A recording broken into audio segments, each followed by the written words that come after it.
Good morning everyone. Friends, आज हम लोग कॉन्स्टिट्यूशन के बारे में पढ़ेंगे। इसके बेसिक फीचर्स क्या हैं थोड़ा शॉर्ट्स में हम लोग समझेंगे। तो कॉन्स्टिट्यूशन हमारा काफ़ी वास्ट है। एक रिटन कॉन्स्टिट्यूशन है, रिटन डॉक्यूमेंट है, जो कि 26 जनवरी 1950 को केम इनटू फोर्स में आया था, वो लागू हुआ था। तो आइए कॉन्स्टिट्यूशन का फीचर्स जानते हैं हम लोग।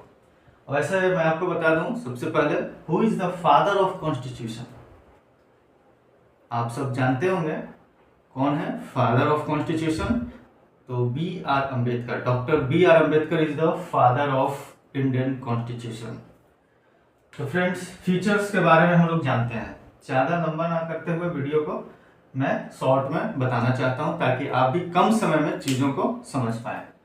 तो फीचर्स में इसके इम्पोर्टेंट 5 फीचर्स मैं आपको बता रहा हूँ।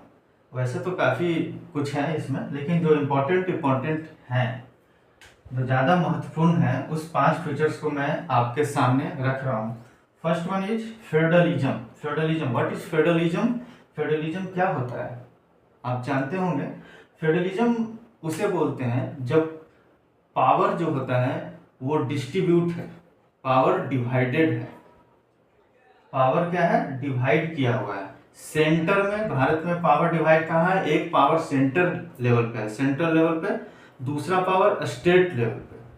तो पावर डिवाइड किया गया है। अगर राज्यों में मुख्यमंत्री नहीं होते तो ये पावर टोटली कहाँ हो जाता? सेंट्रल लेवल पे। तो वो फेडरलिज्म नहीं कहलाता। बट यहाँ राज्यों में मुख्यमंत्री भी हैं, स्टेट लेवल पे अलग एक अपने तरीके से राज्यों को चलाते हैं, और स्टेट लेवल का अपना एक लेजिस्लेचर, उनका विधानसभा, विधान परिषद होते हैं। तो उस तरीके से हम देख सकते हैं कि एक पावर सेंट्रल लेवल पे, दूसरा पावर स्टेट लेवल पे, दैट इज कॉल्ड फेडरलिज्म। ठीक है फ्रेंड्स, तो फेडरलिज्म का बेसिक आपको मैंने बता दिया। इसी में आता है जो पावर डिस्ट्रीब्यूट किया गया है, वो एक शेड्यूल उसका कॉन्स्टिट्यूशन में है, that is 7th schedule. That is 7th schedule.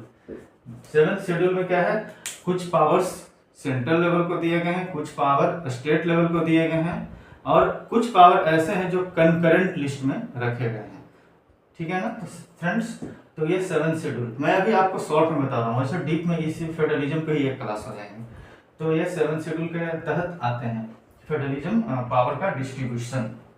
आइए अब पार्लियामेंट्री फॉर्म ऑफ गवर्नमेंट के बारे में जानते हैं। पार्लियामेंट्री फॉर्म ऑफ गवर्नमेंट क्या है? दूसरा फीचर्स हमारे कॉन्स्टिट्यूशन का क्या है? Parliamentary form of government.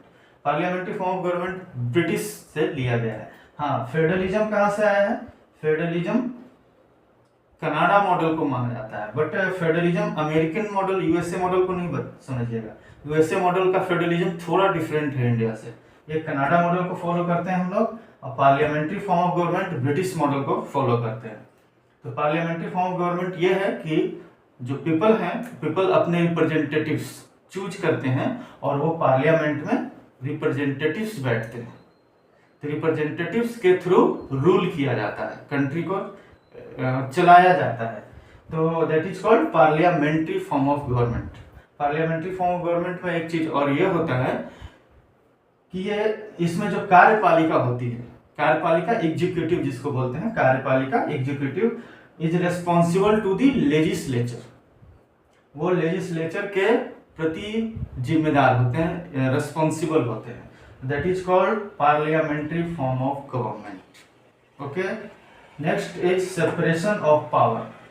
Power का सेपरेशन, ये फेडरलिज्म है, पावर का डिस्ट्रीब्यूशन। एंड ये आपको मैं बता रहा हूं पावर का separation. What is the separation of power? तो इसके अंतर्गत 3 चीजें आती है। एक आता है एग्जीक्यूटिव, जिसे हम लोग बोलते हैं कार्यपालिका, executive, and second is legislature, executive, legislature and judiciary. ये पावर डिस्ट्रीब्यूट है एग्जीक्यूटिव, लेजिस्लेचर एंड जुडिशियरी के बीच। हमारे कंट्री में जुडिशियरी जो है इंडिपेंडेंट है, judiciary is independent from the executive and legislature. तो ये पावर का सेपरेशन है, ये इसके कार्य क्षेत्र में नहीं जाएगा, ये इसके कार्य क्षेत्र में नहीं जाएगा, सबका कार्य क्षेत्र बटा हुआ है, तो ये सेपरेशन ऑफ द पावर्स। अब आइए फंडामेंटल राइट्स। फंडामेंटल राइट्स क्या है? फंडामेंटल राइट्स हमारे लिबर्टी, हमारे डिग्निटी, हमारे इक्वलिटी को प्रोटेक्ट करता है। फंडामेंटल राइट्स के तहत, फंडामेंटल राइट्स के तहत स्टेट जो है कोई भी आर्बिट्ररी एक्शन लोगों पर नहीं ले सकता, कोई भी मनमाना कदम नहीं उठा सकता। अगर उठाता है तो हम फंडामेंटल राइट्स के अकॉर्डिंग सुप्रीम कोर्ट में जा सकते हैं, सुप्रीम कोर्ट को अप्रोच कर सकते हैं।